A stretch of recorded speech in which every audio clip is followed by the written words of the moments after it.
think you're live. Hi everyone, and welcome to the training. And sorry about the delay.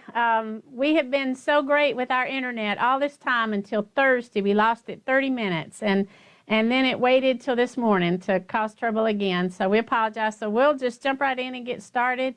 I don't know if everybody is still kind of straggling in. So I thought what I might first do is just go to the home screen and show a few things. So the first thing, and it's kind of exciting. Are you ready to switch to the screen? Yeah, switch to the screen. Okay. So Doug is showing the screen now. I've just turned QCT on, and this is an update. It's not going to be the one that eventually is released. There's still things being worked on, so we may see a bug pop up at some point. But Marie and the developer are very hard at work. So so there's something very exciting to start out. But first, we'll just do a few things as kind of an intro. And I know there's a huge variety of expertise here, so some may be bored and some may think, man, that is so cool. So it is what it is when there's a lot of variety of people. But if you have, say, beginnings, then you don't see this on your screen when you open it. So if you have beginnings but you want to use or just try out, because I don't think you're able to save any files or anything. But if you want to go into, say, Pro, then you just click on that Try Other Products and hit Start. And then you are able to be in a demo mode. If you have a curiosity about what are the other features, then see that little white eye in the blue dot? So you can tap on that. And you will get a little tutorial that you can tap on that blue arrow, and once it's grayed out, you've come to the end, and then you just click close. But for every single one of these, you're able to go in there and just tap on it and learn a little bit more about that feature. So that's pretty cool. And then same with gold. If you have beginnings, you can click on that and see what it has to offer. A lot of people will say, what does gold offer? Well, this is your best way to just see it. Just click on that, start your gold, and then you can click on that, and then it lists all of the gold features. And this has that same little eye there, and you're able to tap on that. Like if you're curious, what is fabric comp? Then you can tap on that. And then just read and tap on the blue arrow, and it'll take you through, and you can read. And then you can go back and reread, whatever, and then click close. So that's a way to learn about what are all the gold access features.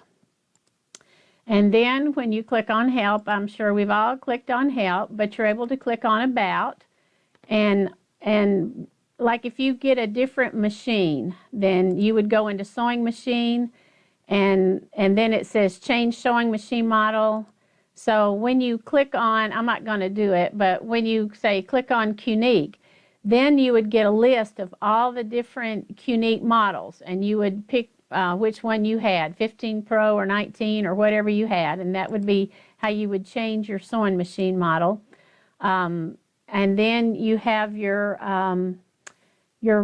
type of rails, like this says rolling rail, meaning it's not a hoop frame. And then when you get that changed, you do OK. Other things in the help, let's see. So we have the help topics. And these are the files that you can tell by the date. They're a few years old. But Pattern CAD and Quilt CAD, you could still follow those. And even Pantostacker. There's definite changes with version 5, but there's still some good information in those. They're not totally worthless.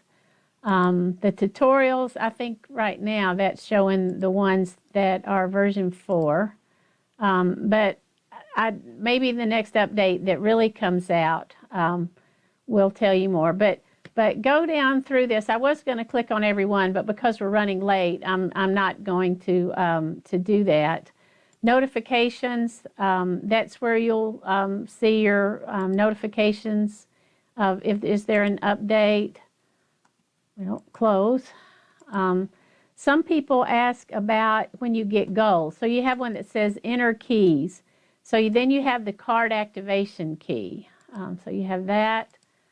Download patterns. If you have gold, I'll click on that.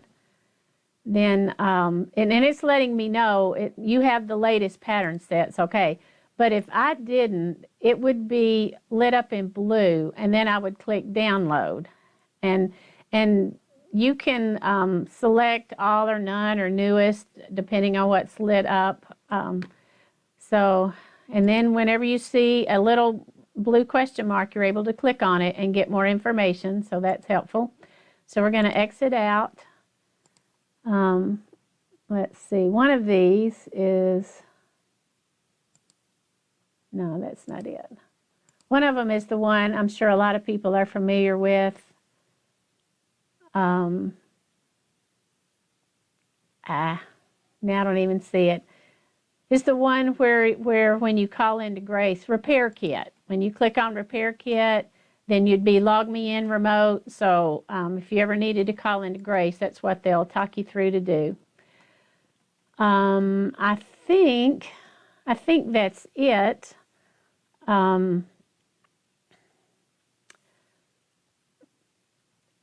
So we're going to go ahead right now and get started with beginnings. So I'm going to click on Pantograph, and I haven't set the safe area, so I still have to do that. One exciting feature that will be coming up is if I were in simulation mode, I would get to set whatever safe area I wanted to start with. So that's very exciting news. All right, so I'm moving my machine so that I can get a safe area set. Because I'm really not gonna do live quilting today, or very little. Later in the day, we're gonna do a repair after a sudden shutdown. I was quilting last night, and I just turned it off, as if there was one lady who said that her little boy snuck into her sewing room and unplugged her machine. So that's a unplanned shutdown. So I'm going to try and replicate that, but that will be later today. And you know what? I need to go into beginnings. So I went into the try other products, and I turned on beginnings. So we're all seeing what a person who has beginnings would have, and we're going to do a pantograph. So and then when you first click on either that select and sew or pantograph, you have to set your safe area. So that's what I just did. So this is just a few comments for the person who is brand new or thinking, do I want this software? This was a struggle for me when I was brand new with beginnings. I didn't know what happened after this screen. So just as a quick explanation, you have this screen, which up in the top left corner, you see Panto Stacker, okay? So this is where you're going to create your pantograph, and you have these things across the bottom where you're setting up what your height should be and your width and picking your pattern. So this is where you literally design, and with beginnings, your 1 or 2 rows. That's all you get to design. And then when we get that done, we are going to tap on Sew in Zones. And then we are going to be prompted to save our file again that we've created. We're going to save it in here using that disk up there. But then we're going to save it again when we tap on Sew in Zones. And then if we were to come back to this later, if we didn't get finished, to open that file that we saved with Sew in Zones, we're going to tap up here on this green one that says Resume Zone Sewing Session. This is something new with the updated 5 that's coming out, and I think the Juki people already have. So once we tap on Sew in Zones, we're in what will be the quilting interface screen. But then there's yet another screen that we're going to tap on called Zone Manager. Some people are confused. What is a zone? They hear the word zone. With version 4 and the ones before it, you would refer to just the rows you were able to stitch. So really, zone is just a name for however many rows you're able to stitch between each advance. So that's all zone is. It's if you have a hoop frame, then of course it's referring to the space you're able to quilt on before you have to move your quilt. But we're going to talk rolling rail today. So anyway, so that's the two other screens past this one is the quilting interface and the zone manager. And then once we set things in zone manager, then we go back to the quilting interface screen, and that's where we do our actual quilting from. So now we're going to really get started, and I'm going to try to follow along on the handout that I posted. So if you have it printed out, I'm hopefully going to follow it. I don't always do a real good following something. But the first thing I like to do is set my total width down here. And when you have the rolling rail frame, you're able to get 100% of the width of your quilt top quilted in a row. So to set the width, it's nice to use this ruler. And if your belts are loose, your ruler won't work as well as it should. So if you know your measurements seem off, just make sure your belts are tight enough. So you have several choices down here, and the default one is the one that we want to use. It's the slanted green line, and it's going to measure width for us. And this is a unique quilt because you're not able to see it, but there's a defined line down the very center. So I don't have to have QCT tell me what the center is, but you might. So if you are going to do that, you know what, we might want to show. The camera? Yeah, we might want to switch to the camera. Can you hold it so they see? I can see. Okay, so if you're going to use the built-in feature for QCT for you to mark the center, then when you move your needle up into the top left corner, you want it to be at that intersection of where do you want your left stitches, far left stitches to hit, and where do you want your topmost stitches to hit. And that is considered the top left corner of what will eventually be your pantograph pattern. So with this quilt, the backing is going to be flipped over for the binding. So I'm not going to move my needle outside. If I were, I would have it say something like that, depending on how far past the batting I wanted to stitch into, depending on how straight the edge of my quilt was. So I'm going to go ahead and put it just right up there in that corner, and then I'm touching that left side. And now when I move it over to the right side, it can be anywhere along this right edge. And then I'm going to touch over there. So now I've touched where I want the rightmost stitches to hit. And so if I want the QCT to mark the center, I touch that little black sewing machine. And it'll ask me if my needle is up.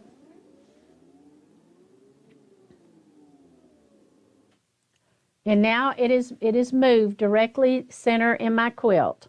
So I could take a mark with a marking pen or tape or whatever choice you want to use and mark that spot. And then you say apply measurement. So that little black sewing machine, to be able to mark the center, that's something new in version 5. So that width that was set there has now transferred to the total width. Until you enter your own width and height, what's reflected is what came from setting the safe area. So now we're going to set the total height. Okay, so because you have beginnings, you can only do 1 or 2 rows max, and that is dependent on what is the throat of your machine. And then you want to be cognizant of how much is going to build up on your take-up rail. How much is that going to take away from the space you have now? So you're kind of always thinking ahead. And I had posted a file. It doesn't look exactly like this, but it's maximum quilting space available at end of quilt. And I've added a few more columns because I thought it would be nice to track number of bobbins used and that kind of thing. But for the beginnings person, this is very helpful because you really want to start out with your total height with one you can end with. So this is a 21 and nice room there. So I probably have a lot of room. So I don't know, I'm going to say 15. I'm going to be very, very safe. So we're going to say 15. And you may adjust down because of the height of the pantograph you want to use. You don't always use all the space you have just because what looks best for that pantograph is a smaller amount. And it's kind of annoying when you have one row that's smaller than your quilting space, but 2 rows would be too big, and you're forced to do 1 row at a time. But we do what we got to do. Okay, so we've given ourselves a total height of 15, and let's see. I could have, on this total width, I just want to say, if I didn't want to measure, I could have just gone ahead and touched it and gotten a keypad, and I could have entered it. I didn't have to move the machine and measure it manually with the yellow ruler. I could have just entered, just like I did that. So, okay, I think we can go back to the screen now. Okay, so the first thing we need to do is select our pattern, and these are the patterns that that come with QCT. So I have used, let's see, I've used this one a lot. This works well. So, but it's not a nested one. Let's see. Since I'm not actually, I don't use nested ones on these quilts for kids. So I'm going to go into Urban Elements. Why is it not clicking? And because these are those free ones that are so fun. Let's see.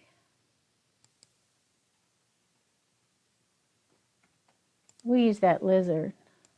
That'll wake us up.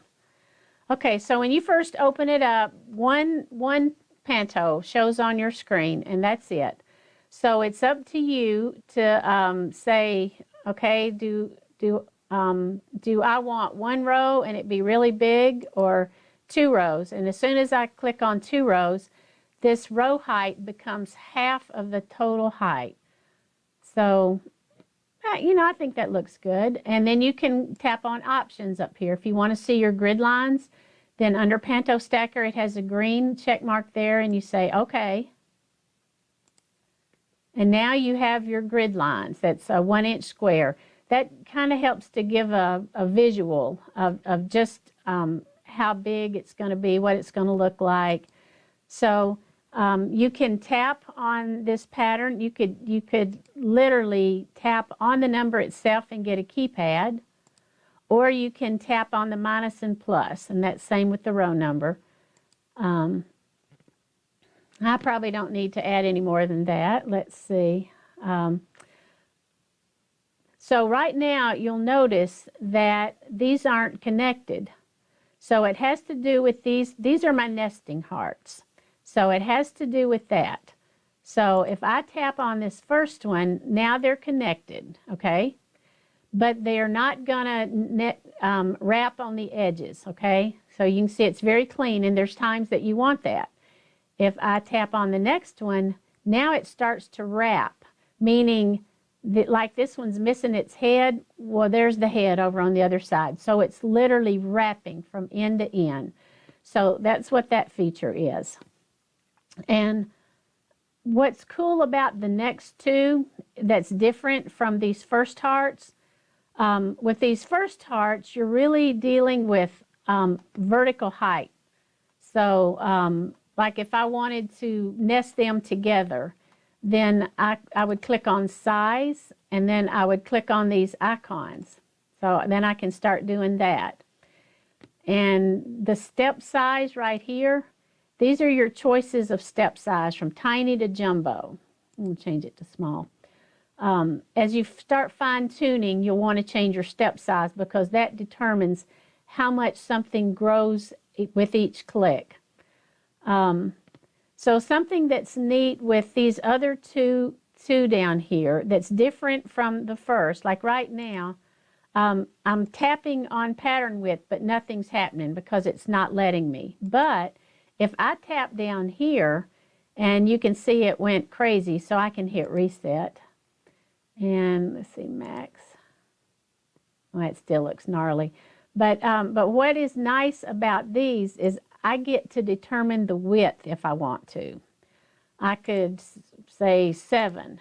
That looks terrible. But that's what's nice about these two. And what this is doing is it's allowing a wrap, and then this one. So another thing I should point out is when I'm tapping on changes, only what rows are selected is it going to make changes to. So when I'm doing something like that, I probably should have all tapped on. So if you're following along on the handout, then we've covered the first page, and I just want to say go into simulation mode and play with these things. See what happens. See when you get your nesting. See when you don't. You can read in little print there at the bottom as you select something. It gives a little bit of explanation what it is, and then you have on the tutorial another explanation there. The row thing, we kind of talked about that. You can click on the blue up and the down to select things. So you just kind of play around with that, but know that when it's selected, it's going to show in darker blue. When it's not selected, you're going to see the white and the lighter colored lines. And I'm going to move this back up to that top row. I don't want nesting on this, so I'm going to do that. When I don't quilt off the edge, I don't like to get the wrapping on the ends. Okay, so when you tap on these choices right in here, well, you know what, let me go back, I'm sorry, let me go back to fit. So this top fit selection, it kind of carries whatever fit selection you used before, and because we're starting out, it's kind of in a default spot. Good. So we're on page 2, C, vertical wrapping, and we were at the little I because we were talking about the fit. And then that star underneath it, that allows it to wrap vertically, which when you have beginnings, do you want that, that checked, that tapped on and selected? Probably not, because you're only repeating your zone 1 as you go down your quilt. So not a good idea to have that star selected. So, so we'll take that off, and then we'll just leave that third one there selected in the center. So if you'll notice, I have a comment in the 2 eyes there. I say the third fit selection. And when you're going to tap on this grow icon under max, that's the one that you want to use. I need to ungrow it a little. I'm going to tap on reset. And so now I want them to nest a little bit. And I might even want to move them, but then that's going to wrap them. But I'm going to go ahead and tap on move. So when I tap on move, and I should also point out that when the top fit selection is selected, you see all of your arrows in blue. And then the other 2, then they go away. And that's because when you're nesting, it's nice to be able to use the size to do that, because then you maintain all of your quilting area, which is a good thing. If you were to do this and then just select that second row to move it up, you kind of lose out on a little bit of your available quilting space at the bottom. So when you're nesting, it really is nice to use these grow icons and maintain all of your quilting space. Okay, so we've got the fit in the third one, and let's see, we were gonna we were going to move it. So if I'm going to stagger it, I have to have that one and then move. And then they were all selected. So I can click on this blue back arrow up here, and then that takes away what I last did. Wait, I want that one selected over there.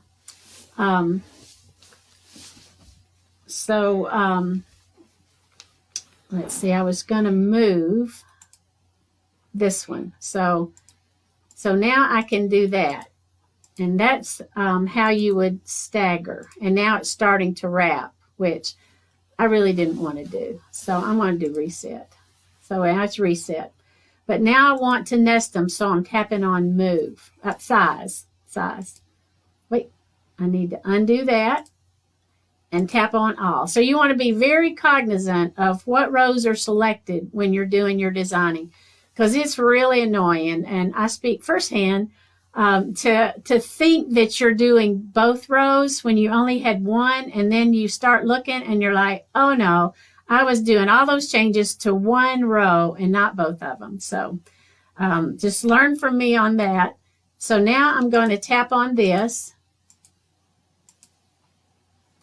Oh, but you know what? Now I need to get back to this fit so that they're not wrapping off the edges. And if you need to see better, there's a little magnifying glass up at the top. You can tap on that, and as you tap down the line, it gets big. It gets way big. But this can be nice. And there's something that's very important about this screen that's very helpful is when you get into your quilting screen and you have rows that are nested like this, and what I mean by that, like this first row, that's the lowest stitch of the first row. Okay, so here's your second row, and that's the highest stitch. So when I look at this, I see, okay, this is roughly, halfway up this little foot.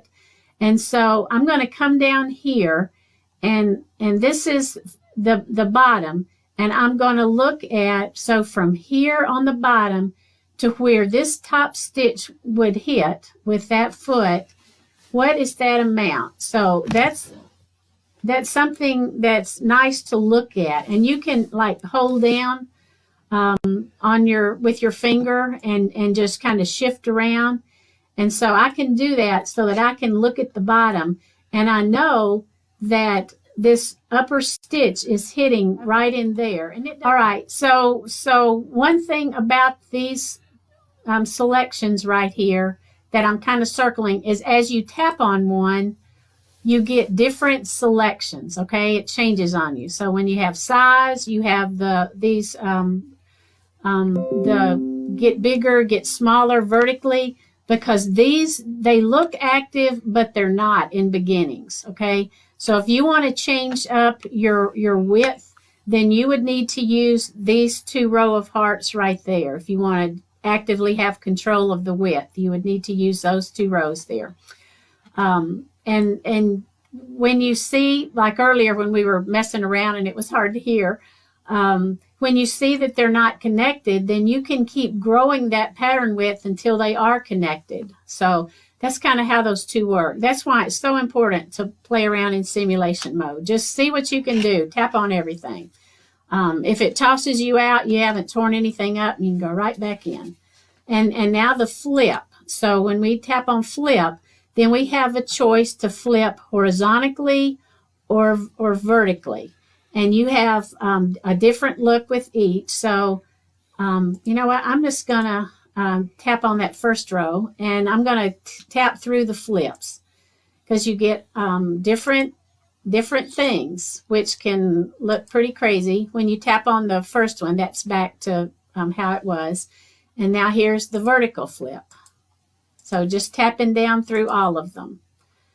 And then I tap back to the top, so that takes it back like it was. I'm going to go back and tap all again. And then you have rotate, which is you can reverse the arrow, so you can go either way. And then these are preset amounts. So I could tap on 45 and, woo, wouldn't that be, that would be fun. But to take it away, just tap on the 0 and it goes back like it was. But that's how the rotate works. And so we've worked our way through all of these. And I know we've had issues. Are there any questions before we leave this screen?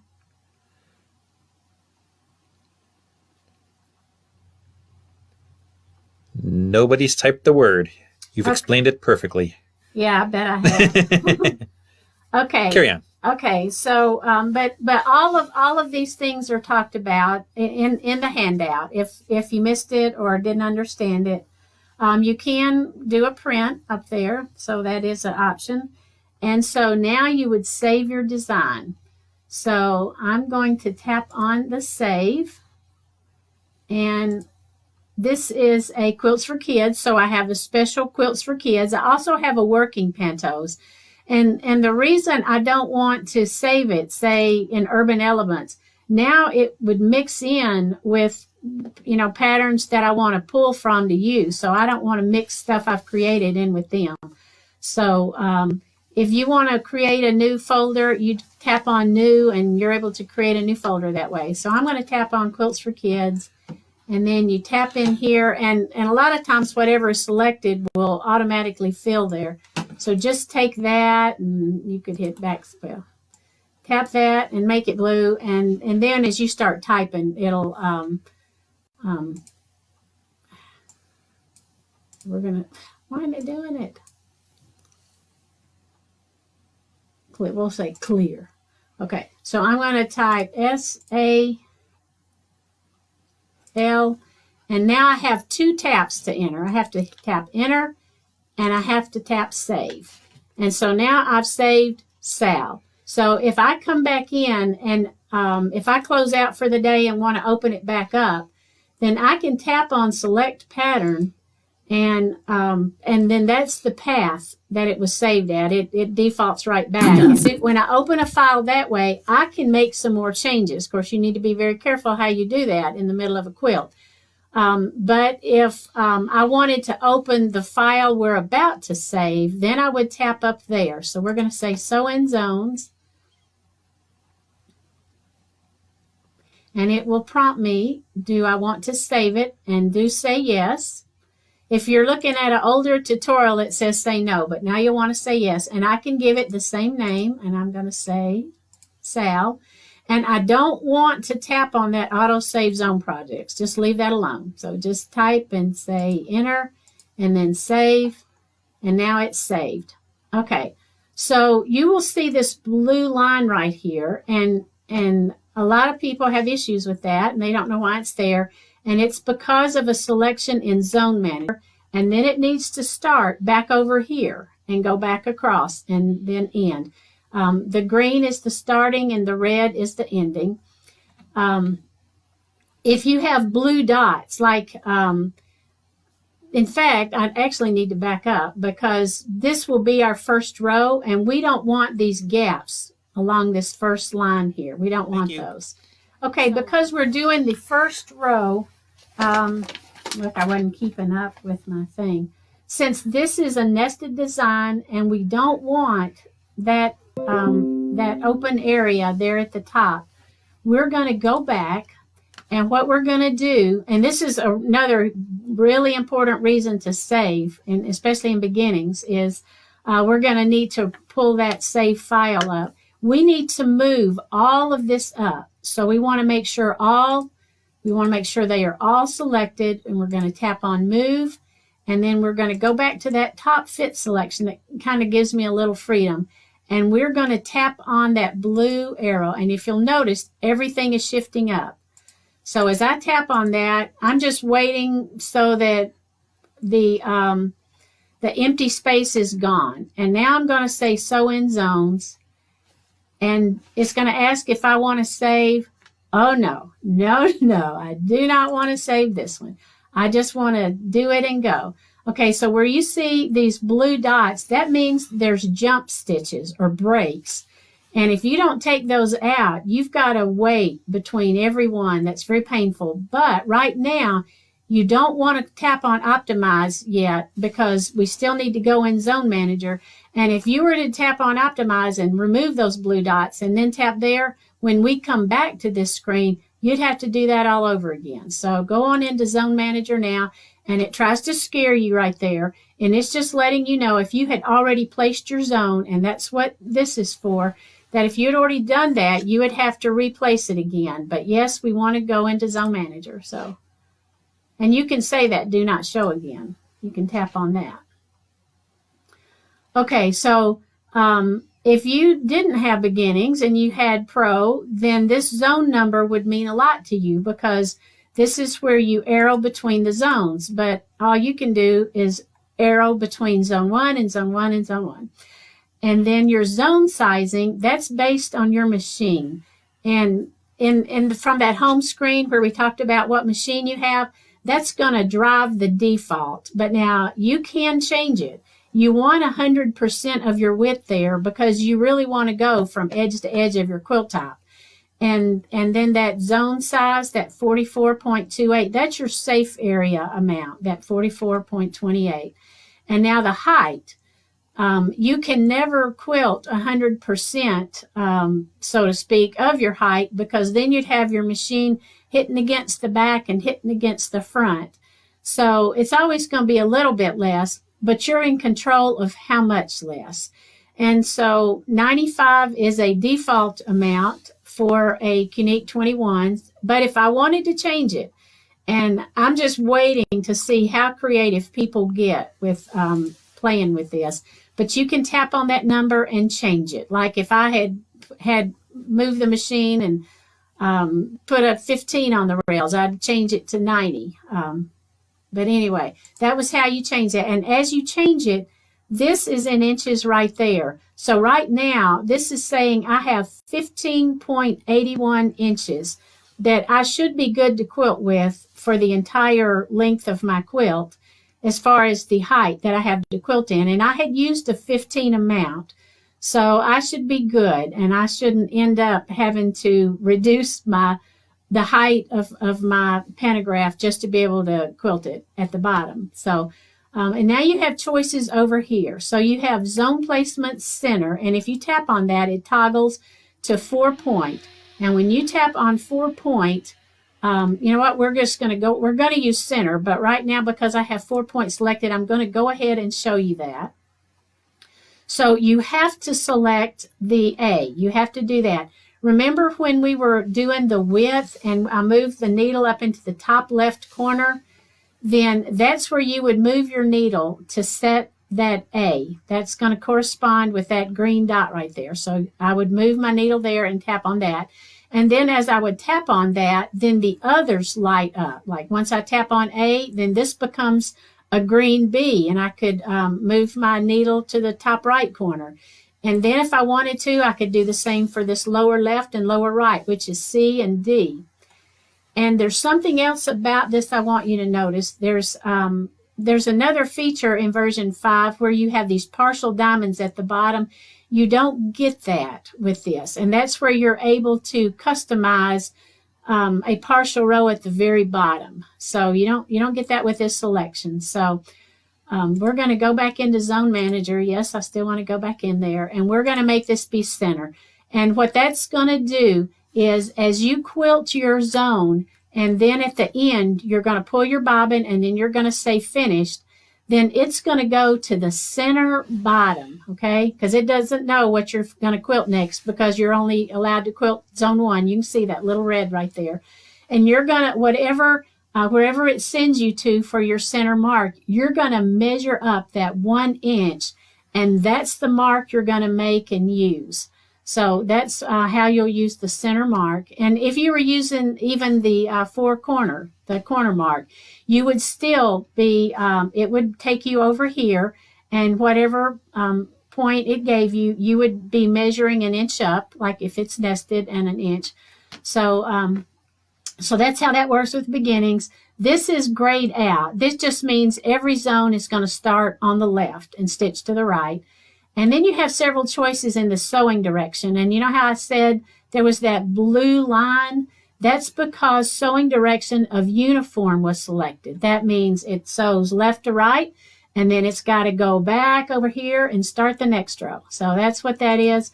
The next one is back and forth. So that means it's going to stitch this first row across, and then when it gets to this little tail end, it's going to do a jump stitch down here. So if you don't, like if you're quilting within the edges, you probably don't want it to stitch down. You want that jump stitch. And then it's going to stitch back across. And the next one is continuous.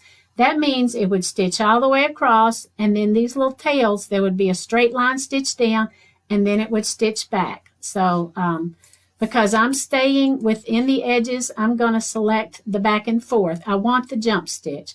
And so when you're happy with all of this, then you say, okay. And now we definitely need to optimize. So I'm going to tap on optimize because I want to remove all of those blue dots. And I'm going to say, actually, I need to point something out. If I say remove all, I will lose that jump stitch I want.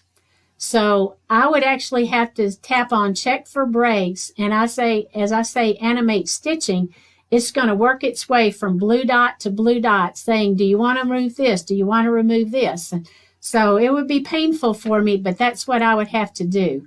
We're not going to do that. We're just going to go ahead and say remove all.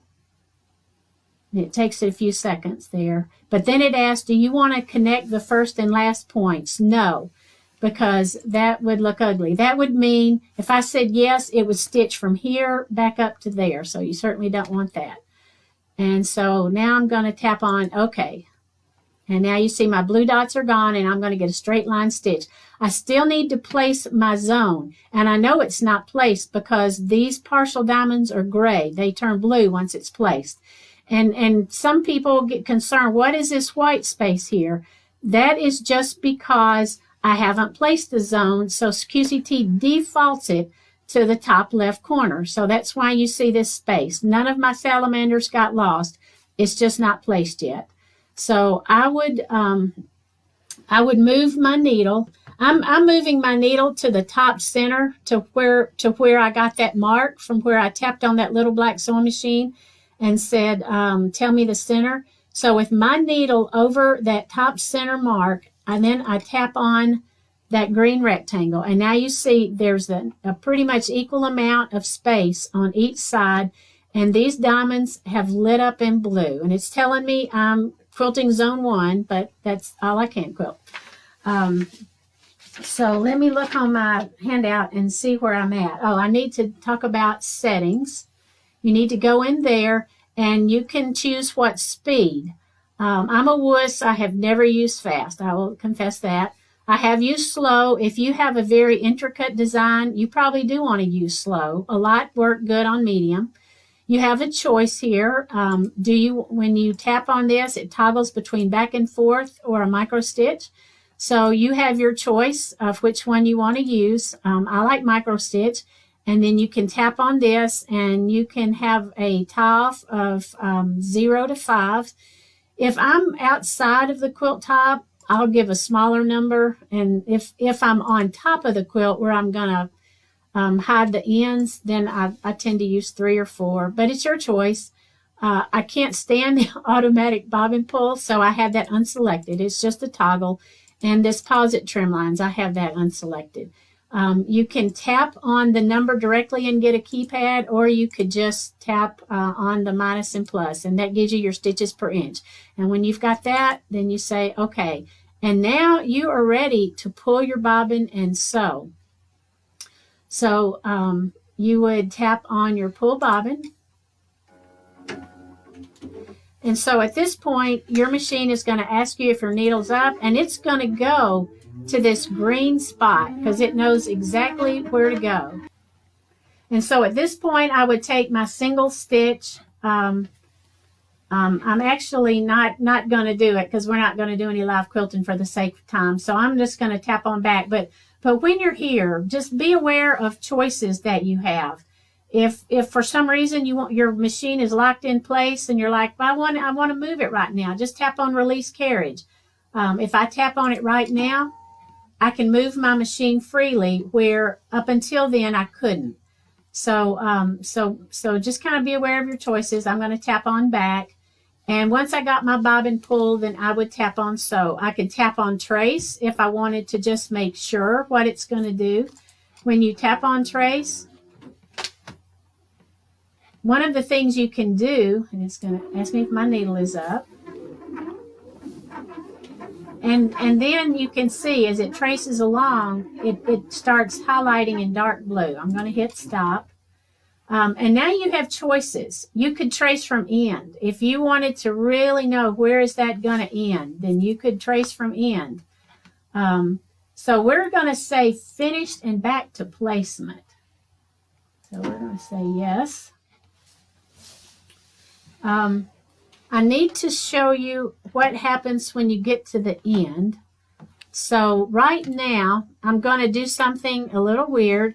I'm going to actually tap on repair pattern. You'll see that There's one question. I don't know if you want to address that. If you get an out of safe area, what can we do to fix that? okay, if you get an out of safe area, there's several reasons that could be the issue, okay? One is maybe you when you advanced your quilt, you advanced it too far, so that keeps this upper portion from getting caught in your active quilting area, or maybe you didn't advance it enough. So in that case, the poor little bottom ends of those salamanders didn't quite make it into your area. So that's one reason. Look up there at your safe area. It's way up there at the top in little letters, and see what that says. And if any of those numbers are smaller than what your total width and total height back in the Pantograph screen are, then something's got to change there, because your safe area always must be bigger. So you want to look at that. So that's the obvious ones. And that reminds me is we had shifted this row up. So now that we've quilted it, and I know we didn't click on finished yet, but I'm going to go ahead and we're going to pretend that we really did finish and mark our zone. But we're going to tap on this and go back here because we need to get the original file that's not shifted up. So we're going to go in there into select pattern, and we're going to select Sal and open it. And we're opening it as a pantograph. So now it's back like it needs to be. We're going to tap on sew in zones.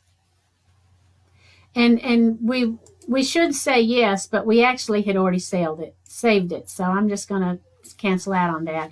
And now what we would do is we would move our needle to where we were given that spot that we measured an inch up from. So that's where you would move your needle now. I'm just going to be guesstimating. And so I'm going to tap there. I didn't tap very up because I needed to move my thing. I needed to move my actual machine. Okay. So I want us to see what happens when you get to the end. And I know we're probably supposed to be ending right now. So here's what I'm going to do. It's kind of interesting. I'm going to tap on repair pattern, and I can get away with that because the zone was placed. That's the reason I can do that. So if you're not going to be watching later, this is a way of, if you had a unplanned for shutdown, you could get back to wherever you left off. So I'm going to go ahead and tap, let's see. I have to move my machine. If I were in simulation mode, I'm going to tap on closest stitch.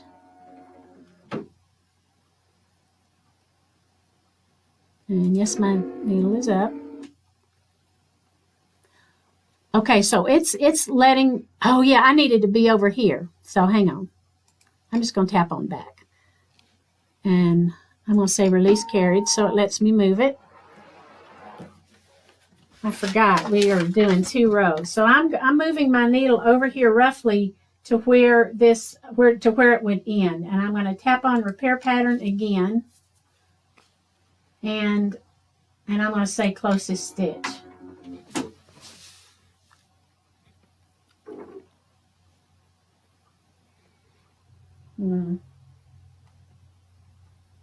going to go ahead and trace forward the closest stitch. I want to see, I want you to see what happens when you get to the end and you're able to tap on finished. And so now I'm going to trace forward. Okay, maybe if I could pull my thread out and it wouldn't stitch, huh? Okay, so at this point, I would nudge my way. If I were doing an actual repair pattern, I would use these, and don't lean on the front rail when you're doing it, or you can really mess things up. So I'm just going to tap on sew and let it finish.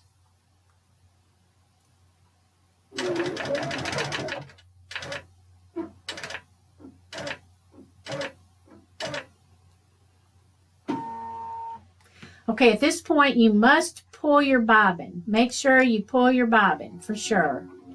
Because you want to do that before you tap on finished. So, but I'm going to tap on back now. And now I'm going to tap on finished zone because I've supposedly pulled my bobbin. I'm going to tap on that. And it'll ask if my needle is up. And there's several choices that you have as far as finishing a zone. And they're going to pop up on your screen. And you tap over here under mark the next zone. You can do a single stitch. You can really lose that single stitch easy. Then you have a sew mark, which that's good, or a pull the bobbin sew mark. Or you can just take a marking pencil and use that, whatever you want to do. This shows us that where it is in relation to the stitching line. But anyway, you would mark that spot, but then because you have beginnings and this is nested, you would measure up 1 inch from that spot and mark that so that when you advance your quilt and then you move your needle over that spot, then you're going to have the next row come right back behind it and nest up into there. Because if you have nested and you use that spot and don't measure up, then you're going to have these 2 nicely nested rows. Then you're going to have no nesting, and then 2 more nicely nested rows. And that probably won't look very well. So once you're happy with what you've done, then you say continue.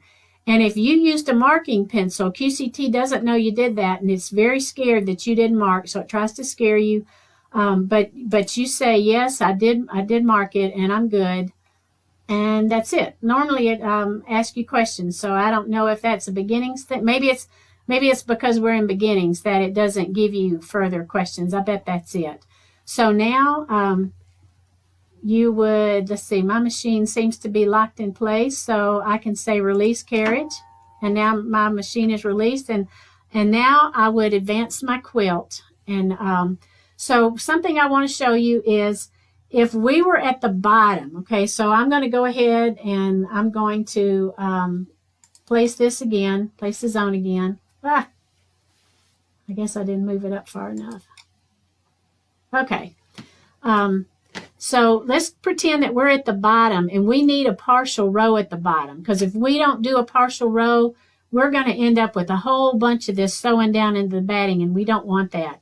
So I would move my needle at whatever point I want the lowest stitch to hit. Like maybe if you wanted a 1/4 of an inch to stitch into the batting, then you would move your needle a 1/4 of an inch anywhere below the lowest edge, okay? So with your needle somewhere in that area, a 1/4 of an inch below the edge, then you would tap on those partial diamonds. And then it cuts off right there exactly where you need it to. And it does say out of safe area, and it does say pink. This is the one time you're glad. If it didn't, it would be a problem. So you do get the pink out of safe area. That's fine. And just that quick, you are able to tap on pull bobbin. When you tap on pull bobbin, your machine will move over to there and hit sew, and you'll finish exactly like you wanted to finish. This is a toggle, so I could tap back on the full diamonds and they all come back. But at that point, you're through. Do go into the red toolbox You can tap on move to start point. If you were doing something and you just wanted it to go back to the start point, you could tap on that and it would. You can reset your safe area. You'll get a keypad to enter. You can do a single stitch. Some people will use that for pulling the bobbin. Instead of saying pull bobbin, they'll just do single stitch right there. You have a release carriage. You can pull up your ruler again. Release sewing machine, that takes the control away from QCT and gives it totally back to your machine, and the buttons on your machine will work. Like if you were needing to redo your bobbin, thread break, whatever, and you need to do test stitches before you start back, you'll want to tap on that. The baste feature, love, love, love the baste feature. When you tap on this, you can do the speed from 1 to 5. If you have some fullness, say in a border, then you are able to do this and kind of with your hand work the border in, because it's very methodical. It's kind of like the metronome of a musical person. They'll use a metronome for the beat. The needle sews methodically as opposed to being controlled by your moving the machine. Whether you move the machine or not, the needle goes methodically up and down. The single stitch is for you to pull your bobbin thread up at the beginning and the end. But as soon as you tap on slow baste, the needle takes off with its methodical stitching based on your speed. And I tend to use 5. But this is nice because I don't have to use QCT to baste the edges as I advance. I can just go into my toolbox and use that basting tool. So I think that covers everything. Let me glance. Are there any questions before we leave the beginning screen? And what I've learned is when we ask the questions, about 30 seconds before they hear it. So we may have to wait a moment or two. Okay. So if there's any questions or anything that didn't make any sense, I think is it Carol, the one that's kind of she's actually listing questions that I'm missing at the moment. Okay. So I think she's going to have a collection of these things at some point that we can address. So huge shout out to Carol Butler. She is monitoring questions. And is Marie still? Maria's still on. She answers a question or two in there. Marie answers everything I can't answer, and the stuff I can answer, she can answer better. Okay, it's been great. I hope. Talk to you in a bit.